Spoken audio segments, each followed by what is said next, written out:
Well, it's time for Ag on 8, where we share ag news impacting you. Well, if you've fired up the grill this summer, you've likely noticed a rise in beef prices. According to the U.S. Bureau of Labor, the average price of a pound of ground beef rose nearly 12% from last year, up to $6.12. The average price of all steaks rose 8%, up $11.49 per pound. And this isn't a recent change. Beef prices have been steadily rising over the past 20 years. And cattle numbers, they're falling. Starting this year, the U.S. had 86.7 million cattle and calves. That's the lowest number since 1951. Well, right now, agribusiness leaders could apply to visit Mexico with the U.S. Department of Agriculture. Applications for the November trade mission are now open. The trip connecting producers with buyers from America's biggest ag export market. Mexico buying about $30 billion of U.S. agricultural products each year. Now, this comes as President Donald Trump says 30% tariffs will be placed on Mexico and the European Union starting August 1st. This week marks 25 years since the Case IH plant in East Moline announced its closure. By the time it closed in 2004, about 600 people were without jobs or pushed to an early retirement. Maddie Franz shows us the impact that closures had on East Moline and how the city's worked to recover it today. 25 years ago, this was the site of one of East Moline's manufacturing hubs. Red Case New Holland harvesters rolled off the assembly line created by 4,300 employees at the factory's peak. But all that changed July 18, 2000, when word came down from corporate headquarters. This is the facts that we got into our newsroom today. It announces that Case New Holland has plans to close this plant in East Moline behind us. So yeah, that was, like I say, it was not really a shock, but it was a disappointment. Bill Ward was mayor of East Moline at the time. He says the city, state, and local lawmakers offered CNH all the incentives they could, but the company chose to focus its operations in Nebraska. I think that it was a bad move or poor move, but we tried. The anticipation of the revenue loss and the impact on the community, that was very hard to take. Joe Moreno took over as mayor in 2001. He watched as the factory finally closed in August 2004. It was $1 million a year in a revenue loss. That's huge. To keep the budget afloat, he and city council had to establish a hiring freeze, stop large purchases, and raise water and sewer fees. So it was very difficult on the whole community. Surrounding businesses also struggled without traffic from plant workers. They won't be purchasing new cars or new homes or groceries or clothes or other things in the community. Moreno and the city asked CNH to demolish the factory, leaving a brownfield that took hundreds of thousands of dollars to remediate. Council also created a tax increment finance district to incentivize development. The elected officials, the city council, we started looking farther into the future. What could this possibly be? What could it hold? And so the city worked very hard to try to find a way to redevelop this project. Director of Engineering Tim Kamler started working for East Moline in 2006. He's helped guide that redevelopment into what's now the Bend. This area that you see here with the fountains and the walks and the streets and everything, I mean, this was a significant millions and millions of dollars of development. Because of that factory brownfield, he says the city got access to state and federal grants it couldn't get otherwise. We're putting money into the ground with the hopes that more development will continue to come. Today, the Bend is trying to attract events and tourists to its brand new facilities. Now, it's still a work in progress. About half of the former factory land is still waiting for development. But both former mayors say they're happy with how the city has injected new life into this site and the rest of East Moline. We're in a much better place and things are looking on the upswing, but certainly not forgetting at all that impact that we had. I think the city's got a bright future. In East Moline, Maddie Franz, WQAD News 8. Well, take a look at this. It's an early model combine cutting wheat. And it's part of a collection of farm equipment from before computers and today's technology. And for the 10th year, it's going to be on display in Erie, Illinois. And it's why Katie Lewis joined us in studio talking about the Boss Brothers old-fashioned threshing bee. Thanks for being here. Thank you. We're so glad to have you. So first, tell me, before we get into the details, I mean, how did this get started? It was two brothers that started it, right? Correct. Yeah, my dad and my uncle started it. They'd always been talking over the years that they'd like to have their own show, and so they finally did it, and here we are in our 10th year. Wonderful. Well, what can people expect? I mean, we saw some different equipment on display there, but what's the big highlight here? So the highlight of this year is our summer show. So that's where we feature wheat. So we will be harvesting wheat from the field, and they will see it either cut and bind, and then the shocks are taken up to the threshing machine, threshed, and then we take that grain and mill it, and then to our cook shack where it's baked into fresh wheat bread. Yeah, and so right here we have a few of the things that you brought in. We brought in some wheat that they're gonna be threshing. Yep. And then tell me, what are some of these things And here? so after, once it's threshed, then we have it in the wheat berries. That is then taken to our flour mill and milled into the flour. And then our cook shack is where it will get baked into the bread. Oh my goodness, so they have like each step of the process, right? Yes, so you can see from the field all the way to the table. And tell me, I mean, if someone isn't super interested in equipment, there's still other stuff that they can do, Absolutely. right? Yeah, so we have a lot of other working demonstrations going on.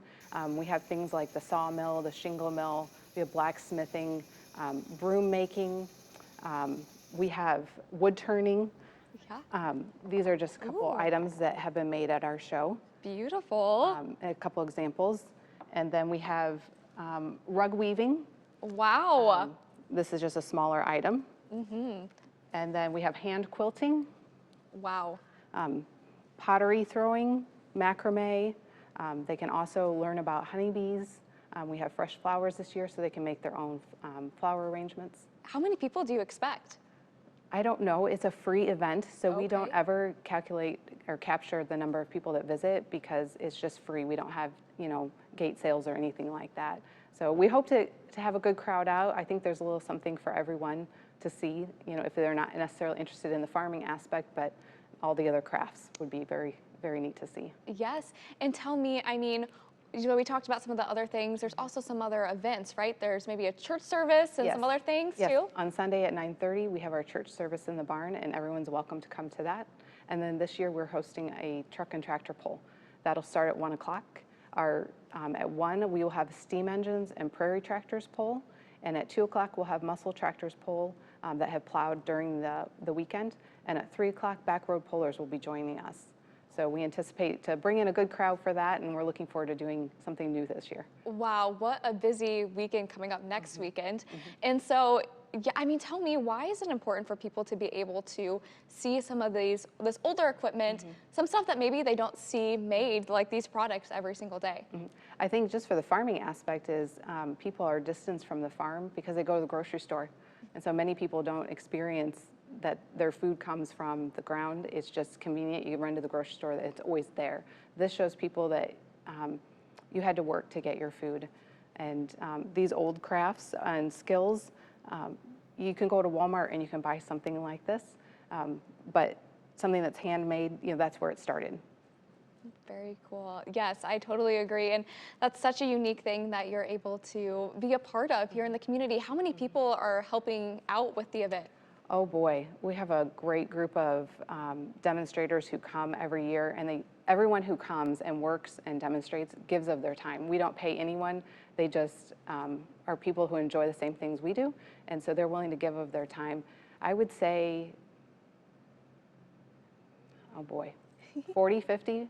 Wow, that's not that many people really for maybe the event itself. Yeah, and they may jump in and help with the rock crusher for a while, or they may help with planting, or excuse me, not planting, but plowing or harvesting, and then take a break from that.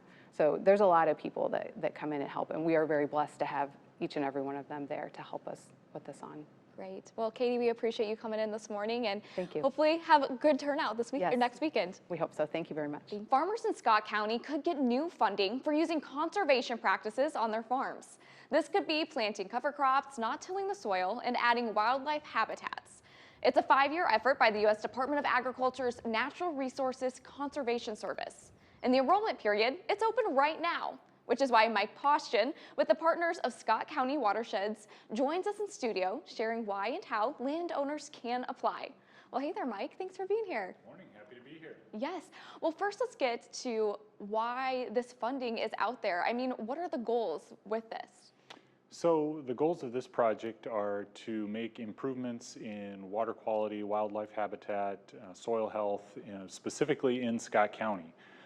It's a regional conservation partnership program, which is a program that tries to focus efforts in specific areas all over the country. And we were fortunate to partner with Ducks Unlimited and Iowa State University to receive one of these grants. I'm glad you mentioned those partners because that was definitely one of my other questions here.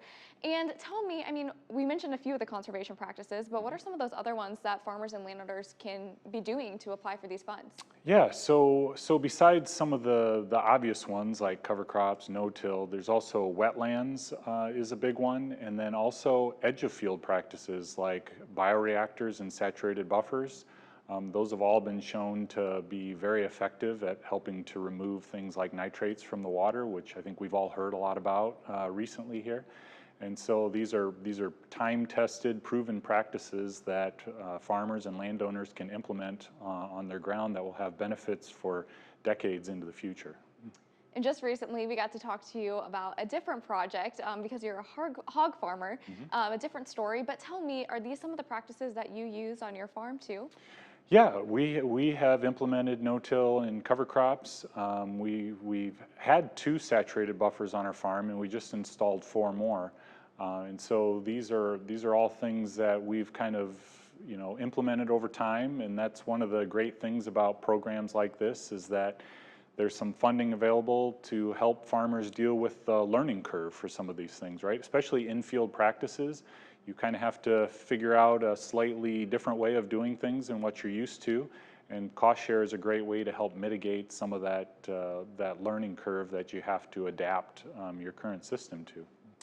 Yeah, so we're going to get to the technical side now. I mean, farmers can apply, but is this something that they do on their own? Are there experts that help them? How does it work?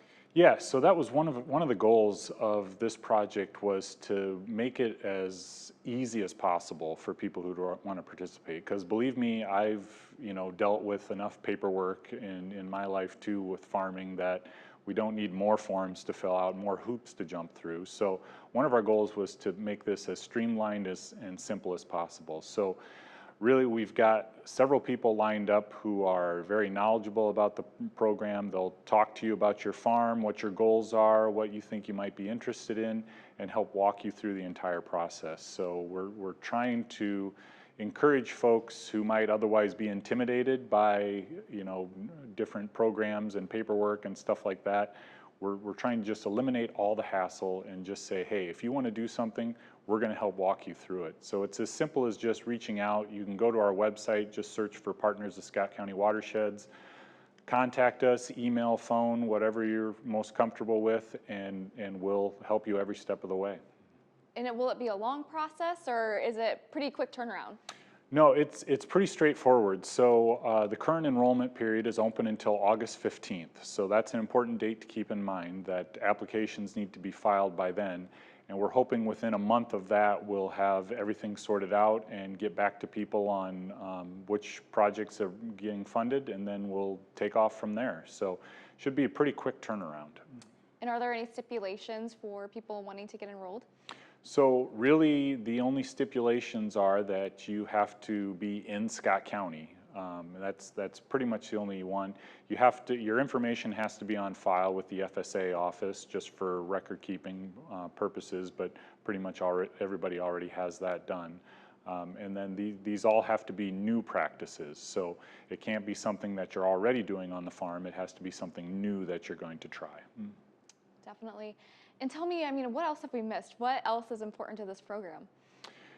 I think it's a really unique opportunity to implement a lot of conservation practices in a very defined area. This is just for Scott County, and I don't know that people realize that what a unique chance this is, because most of the time programs like this are spread out over a very large area and there's limited funding available, and a lot of people won't have the opportunity to participate because there's just more people interested than there are funds available. This is a very unique opportunity where it's $8 million just for Scott County, and so there's a really high chance of folks who are interested actually being able to participate in the program. So I really encourage producers and landowners who are interested in any of this to just reach out, see if it's a good fit. If it's not something you're ready to pull the trigger on right now, it's a 5-year project, so we'll be having another enrollment period next year. So keep your eyes open and look for it in the future as well. And tell me, why Scott County? Is there something unique about this area? You know, I think what's somewhat unique about Scott County is that a lot of the water in the county, in the watersheds, originates in the county, right? We don't, besides some obvious examples like the Mississippi, a lot of the streams and creeks in Scott County originate in Scott County. And so we have a somewhat unique ability to control our own destiny when it comes to water quality in this county. And that's one of the things that was attractive about this project, because our partners at Iowa State University are going to be doing some water quality monitoring as part of this. And so it's a really unique opportunity to hopefully be able to demonstrate that when some of these practices get implemented, that we can actually measure positive results from that. And so we're really excited about it, and we're hoping that we can get a lot of producers involved in the program and be able to demonstrate some positive results. We've talked a lot about landowners and farmers, but you're also talking about water quality. Why is this important for the general public in this area to maybe have somewhat of an investment in? Yeah, clean water, I think, is important for all of us. So some of us who work in agriculture, rely on it every day, right? We raise hogs on our farm, and we require, clean water to water our hogs, but also we live and work on the farms ourselves too. And so, we're relying on that for our families. And so all of us, whether we're in agriculture or not, we all need water, right? It's one of those things that, you can't really be against water because we need it to survive. And so I think that can kind of help unite those of us who are in agriculture and those of us who consume agricultural products. We're all tied together by needing clean water to not only to just survive, but also to recreate in and all those things. And, Scott County is, not as bad in water quality as maybe some other places are. But we're hoping to kind of stay ahead of the curve on this by implementing programs like this to make sure we're one of the best places to live and work in the entire Midwest. And one last time, that end date for this year's enrollment, August? August 15th is the closing of the current enrollment period. But like I said, there will be more enrollment periods in the future over the next few years. So if you aren't quite ready yet, keep it in mind for the future. Perfect. Well, thanks for joining us and sharing today, Mike. We appreciate it. Thank you.